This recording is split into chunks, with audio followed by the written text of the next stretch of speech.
All right, so we're FightFan.com Canada here, and we're at the Mayweather gym with none other than WBC Super Middleweight World Champion Badou Jack the Ripper. So yeah, I just wanted to know, man, it's been over a year now. Are you getting used to the way that sounds? Absolutely. Yeah, and you got a big fight coming up. I'm from Canada here, and you're fighting Lucian Bute, and just maybe wanted to get your thoughts on that matchup and how training camp has gone. Training camp is going very good. We have, I think this is the 11th week of like official training camp, so I'm ready, more than ready.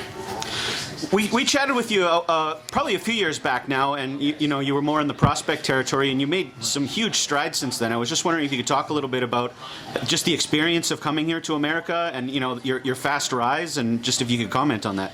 I mean, the main thing is believing in yourself. Now, everything's not gonna go, like this. Little small bumps in the road, but I always believed in myself. I have a good team behind me, Floyd. Good trainers, Lou DeGale and Eddie Mustafa, and good friends and good family, so everything's good. One of the most impressive things that I saw in your recent development was you had a setback in 2014, and I think it was almost 1 year later to the day that you won the world title. Could you maybe comment on that, and just maybe a little bit of advice for other fighters along the way, how they can go from a setback like that to turning it to a positive like you did? Yeah, I mean, it was a little accident, yeah. To be honest. I got caught cold. And it could happen in boxing. That's why you cannot overlook anybody. You got to be focused every minute or every round. Anything can happen.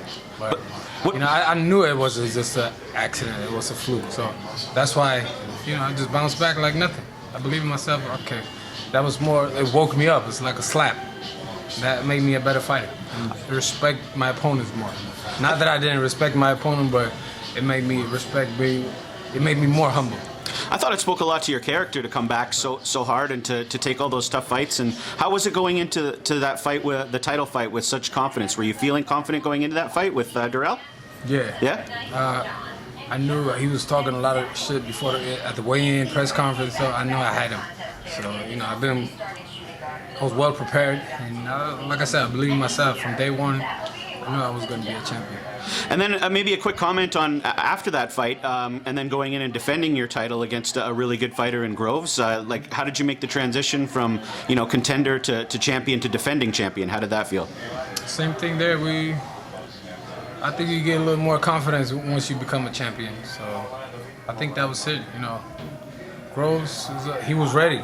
He was up in Big Bear training for 2 months. So he was definitely ready. So that makes it even better, that victory, But yeah, I'm looking forward to the next one. What do you know about Bute? What have you seen of him? What do you think of him as a fighter? Good fighter. People thought he was done, and he showed in his last fight he's not done. So I got to bring my A game in. I prepare for a very tough fight. How are you against southpaws? Like, he's kind of a tall, rangy, speedy southpaw. What do you think that style matchup is like for you? We'll have to wait and see. I mean, I never fought like a top southpaw like him, so this will be my first legit southpaw opponent.